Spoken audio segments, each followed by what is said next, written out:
Boa tarde, gente. Dando continuidade aos nossos assuntos, né, da primeira unidade ainda, faltou esse último assunto, que é justamente os antecedentes históricos da administração. Né? Que fatores influenciaram do desenvolvimento dessa administração, que fez com que os demais cientistas fossem estudar, né, sobre, aliás, a administração, né, sobre novos preceitos, como utilizá-los de forma científica. Não é? E aí, não é, muitas coisas fizeram com que esses estudos, não é, de uma certa forma, fossem acontecendo. As próprias empresas, né, elas foram crescendo e se tornaram complexas. Né? Houve uma complexidade e então os problemas que eram resolvidos anteriormente já estavam ficando mais complicados para se resolver de forma empírica. Então, o que aconteceu? Né? Mas, mesmo assim, o ambiente que essas empresas se encontravam não era um ambiente muito favorável, mas, ao mesmo tempo, né, ele cooperava, não é, para que esses estudos passassem a acontecer. Não é? O ambiente, nesse momento, era estável, era turbulento, não é? Fazendo com que eles procurassem novas opções para a resolução desses problemas. Não é? E aí, nisso, não é, com esses novos estudos, a administração vai crescendo, não é? Num certo tempo, não é? Não logo no início, ela se desloca da parte operacional, que é onde ela acontece, né, no chão de fábrica, para ação e operação, não é? Para realmente acontecer. Não é só acontecer ali no chão de fábrica, no processo de fabricação. Tá certo? Então, começa a se utilizar, não é, habilidades mais práticas e concretas. E a execução de forma correta e eficiente, né? De forma mais correta e eficiente, e ocorre o diagnóstico, não é, e decisão, passando para diagnosticar, tomar decisões, tá certo? É isso que vai acontecer. A administração, com esse passar dos tempos, ela tornou-se uma das áreas mais importantes da atividade humana, como eu disse a vocês, porque hoje a gente vive no mundo das organizações. Então, a tarefa básica da administração, não é fazer as coisas através das pessoas com melhores resultados. Não é? Daí, a área de recursos humanos hoje ser uma área muito importante dentro do ambiente das organizações.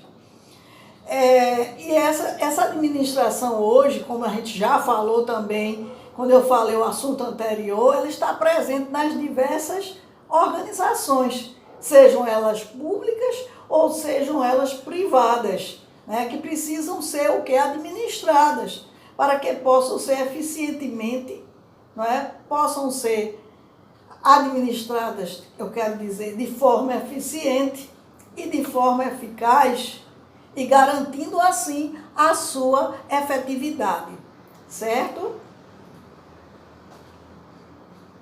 Então, não é, a administração passou a ser a solução-chave para resolver problemas que afligem o mundo moderno, não é? Então, hoje as organizações, não é, faz parte, né, típica dos países, não é? Faz parte de uma sociedade pluralista de organizações. Não é? Então, ela é importante, não é, dentro desse contexto. E aí a gente chega à conclusão, não é, que não existe países, por exemplo, que a gente tanto diz, né, na gestão, desenvolvido, ou é subdesenvolvido, ou não é, com menores condições ainda, desculpem, mas existem os que administram bem os seus recursos e os que não sabem administrar, isto é, os subadministrados, né? Os países subadministrados por falta de uma gestão adequada. Por isso, hoje, a administração toma seu papel importante no âmbito, não é, das organizações.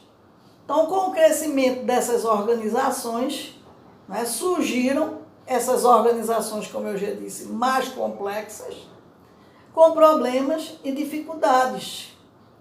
Houve a criação, portanto, dessa teoria da administração, não é, que vai iniciar-se com Taylor, não é, por volta de 1910, segue-se com Fayol, não é, depois com a escola burocrática, né, de Max Weber, e depois a preocupação com as pessoas, né, com o foco nas pessoas. Com o objetivo de quê? De solucionar os problemas, não mais de forma empírica, mas com uma certa cientificidade, tá certo? Se a gente for ver, né, a humanidade, né, ou esse processo todo econômico, né, passou essa humanidade por diversas eras. Né? Teve primeiro a agricultura, né? A gente trabalhava com a questão agrícola. Isso se deu desde o início da humanidade até 1776, né? Que começa a surgir a primeira Revolução Industrial, né? Onde a fonte de riqueza era simplesmente a terra, não é? E tinha um tipo de organização de governo que era o sistema feudal. Não é? Nesse momento a gente se depara com o quê? Com improvisação, com a ausência de métodos, com o despreparo total, não é? desses indivíduos, não é? Não tinha esse pensamento de gestão, tá certo?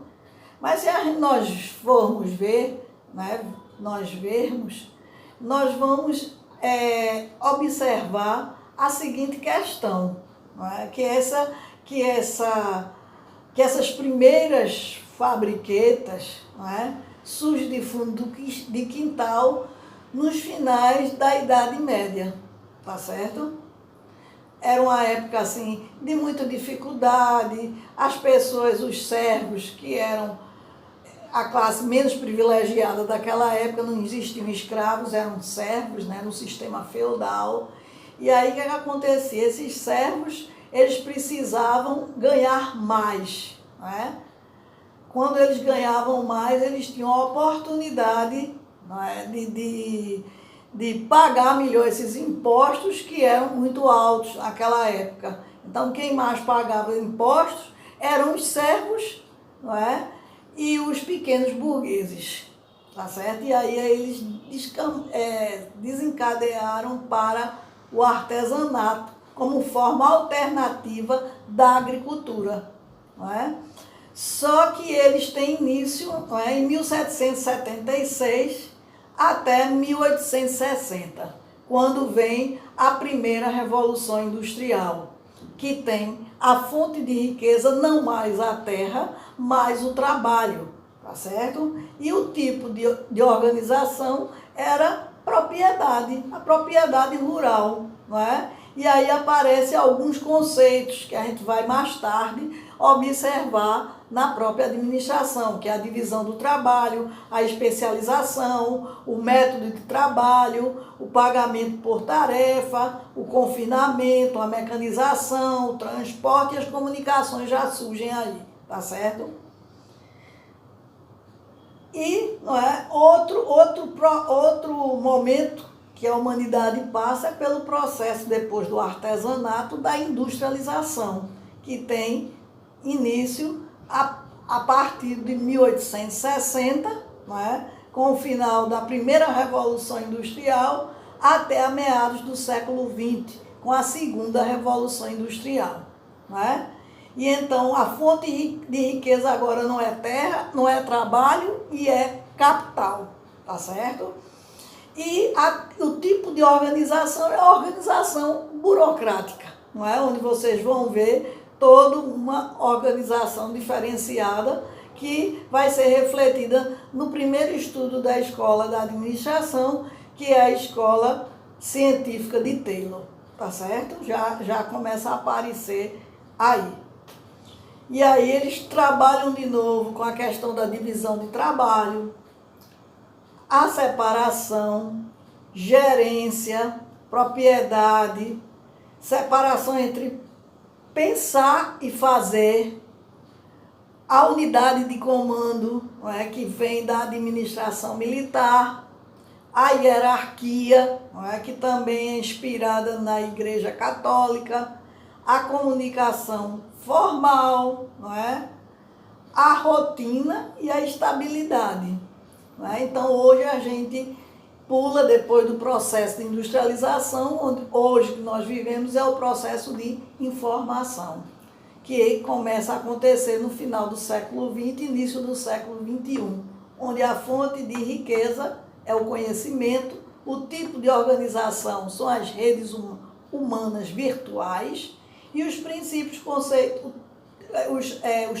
conceituais é a cadeia horizontal, processos integrados, equipes virtuais, comunicação lateral, trabalho com diálogo, complexidade e mudança e internet, não é? Então, hoje a gente não está mais na revolução industrial. Nós hoje nos encontramos na revolução da informação. Por isso, as empresas foram avançando, não é? E hoje elas estão bem mais complexas do que antes, tá certo? Mas voltando aos primórdios da administração, eu coloquei aqui alguns exemplos, né? Não tem todos, mas eu vou passar depois o material, se vocês quiserem dar uma olhada, tem mais eventos, né, desses primórdios da administração, que os egípcios, por exemplo, eles já reconheciam a necessidade de planejar, organizar e controlar, né? A descentralização, o reconhecimento da necessidade de ordens escritas, o uso da consultoria e staff, né?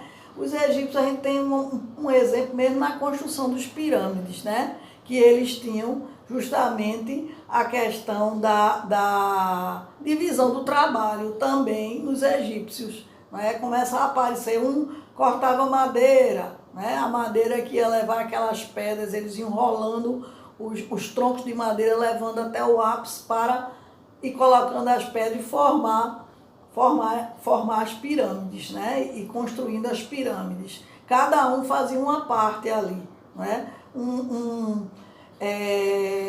Polia a pedra, né? Tentava deixá-la mais igual, o outro cortava as madeiras para ajudar na condução da pedra até mais em cima, não é? E assim por diante, cada um ia fazendo uma coisa, não é? Você vê que os egípcios já tinham uma descentralização.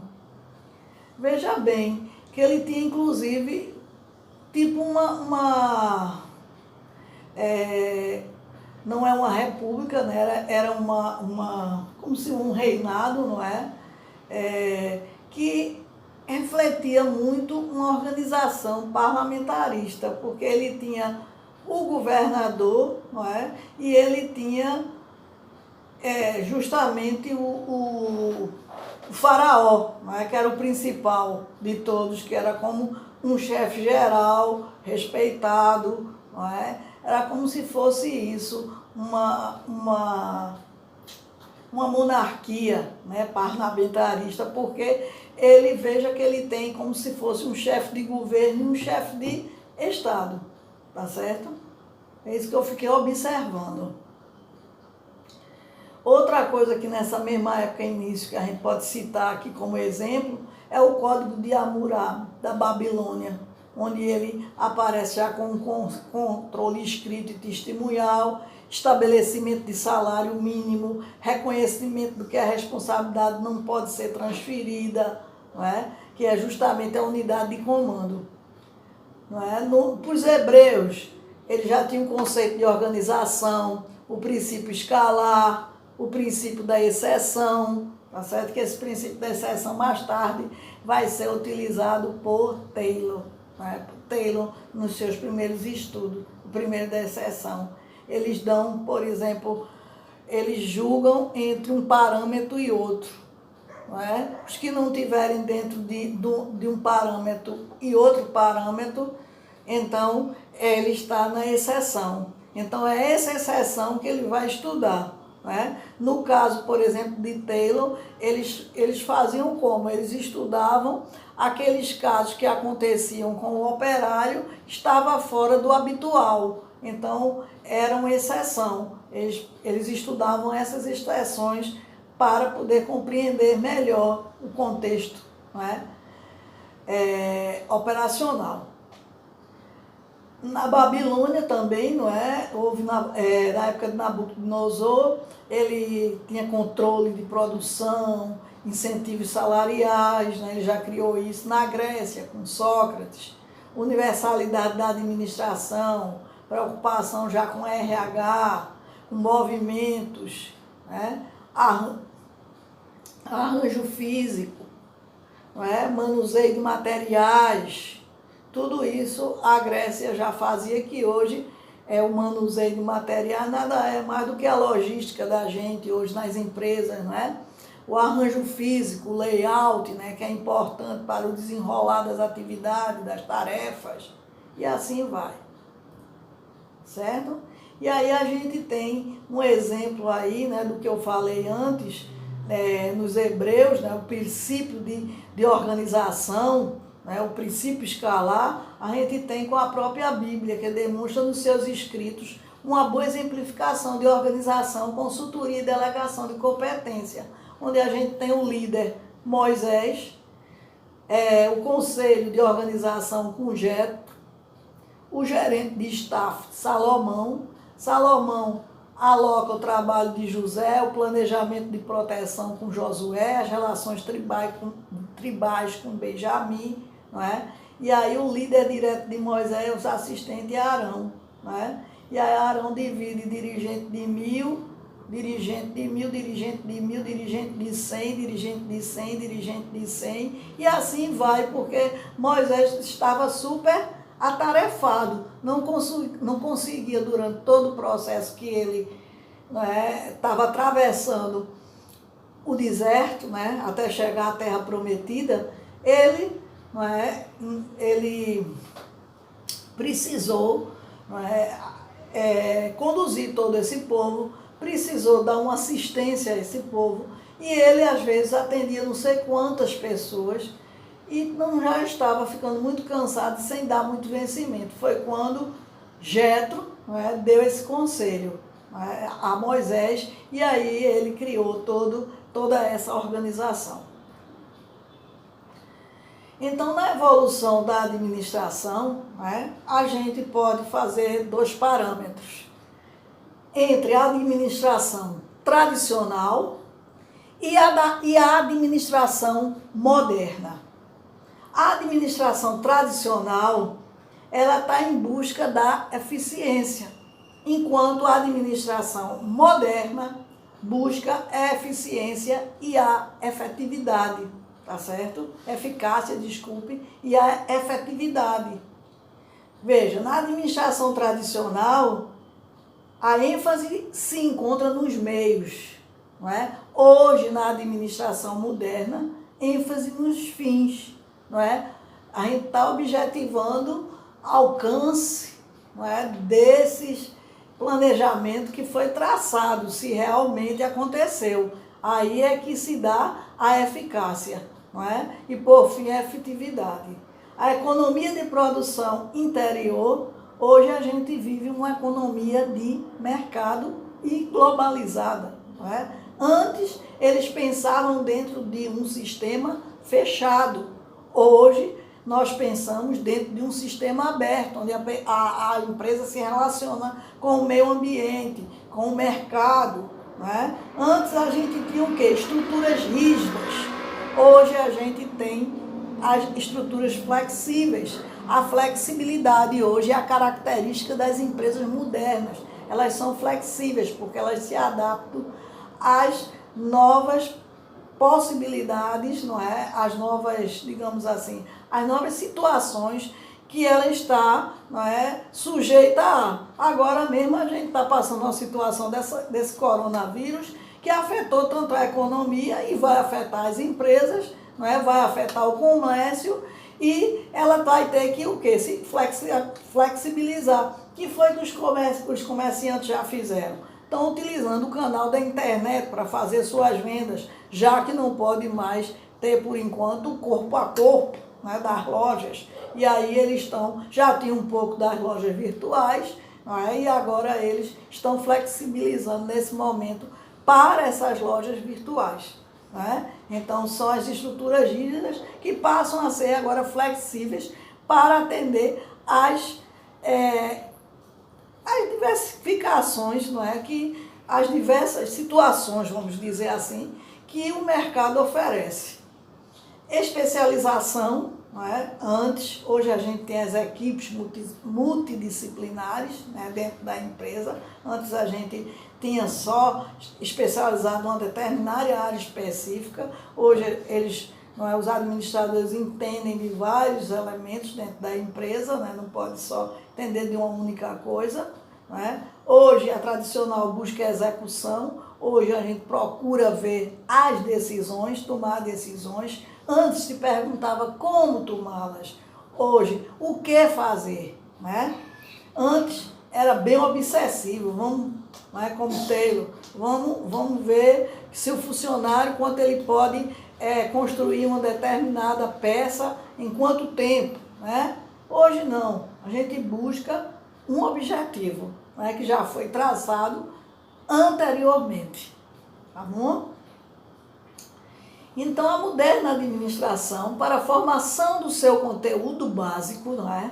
Utilizou-se e utiliza-se largamente das ciências, né? Que a gente viu a matemática hoje, é utilizada dentro da administração, as ciências humanas, como psicologia, sociologia, biologia, educação, não é? Tudo isso está dentro hoje da administração. Ciências físicas, como a física, a química, o direito, a engenharia, não é? Então, tanto as organizações como militares, sociais, políticas, econômicas, religiosas, sempre utilizaram princípios de organização que possuem uma estrutura piramidal, onde no vértice se concentram as funções de poder e de decisão, né? E a parte mais abaixo é a operacionalização, tá certo? E aí a gente tem algumas contribuições, né, nesse primeiro momento da administração, né? São os próprios filósofos que contribuíram, né? E aí vai se destacar Sócrates, que se ocupava de pensar sobre a habilidade pessoal, separando o técnico da experiência, né? Você podia ter uma experiência, mas você tinha que ter, não é, em mente aquilo que realmente era técnico. Platão se ocupava de problemas políticos e sociais decorrentes do desenvolvimento social e cultural do povo grego, não é? Ele estava mais preocupado com esses problemas políticos e sociais que indiretamente também, não é, tinha a ver com a organização na época. E Aristóteles, que distingue 3 formas de governo, que é um tipo de gestão: monarquia, aristocracia e democracia. E Sócrates, né, ele dá início ao enunciado da universalização da administração, não é? Fala do arranjo físico, ou layout hoje, né? E o manuseio dos materiais, que a gente já viu que se trata da logística hoje. E Platão se destacou com o princípio da especialização. Você, né, ser especializado numa determinada área para você desenvolver melhor aquela área dentro daquela especialidade. Que hoje o administrador tem que ser mais um generalista, tá certo? No segundo momento, a gente tem as contribuições e influências da Igreja Católica, né? Que era uma organização eclesiástica que serviu de modelo na época, já que não tinha ainda nenhuma ciência, né, da administração. Então vamos tomar como base tanto a Igreja Católica como as forças militares. Não é? Por quê? Porque é uma hierarquia de autoridade simples e funcionava na época. Não é? E aí eles tinham também um Estado maior, como vai existir também no Exército, né, nas Forças Armadas, para assessorar o Estado, que é o Vaticano. Não é? Ela tem uma coordenação funcional e tem princípios e normas, tá certo? A Igreja Católica ela vai ter princípios e normas. Você vai ter toda uma organização onde a gente tem um diretor maior, que é o Papa, os órgãos de staff que governam ali junto com ele, não é? Depois vamos ter em cada país, não é? Aquele conjunto das igrejas, né? Cada igreja tem seu bispo, arcebispo, não é? Então ela trabalha toda em cima de uma hierarquia, não é? Hierarquia.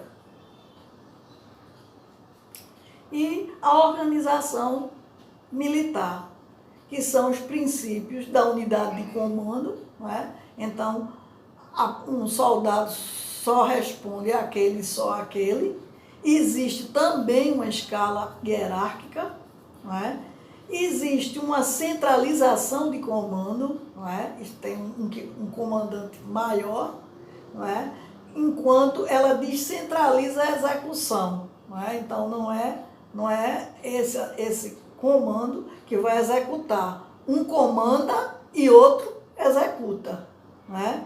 Os princípios da direção, que o soldado deve saber o que se espera dele e o que ele deve fazer, não é? E principalmente a disciplina, não é? Que isso veio, por sua vez, inspirar as empresas, não é? As primeiras empresas, não é? E inspirar também dentro dos primeiros estudos da administração, que a gente vai ver isso bem claro, não é? Da disciplina dentro da organização Conteiro.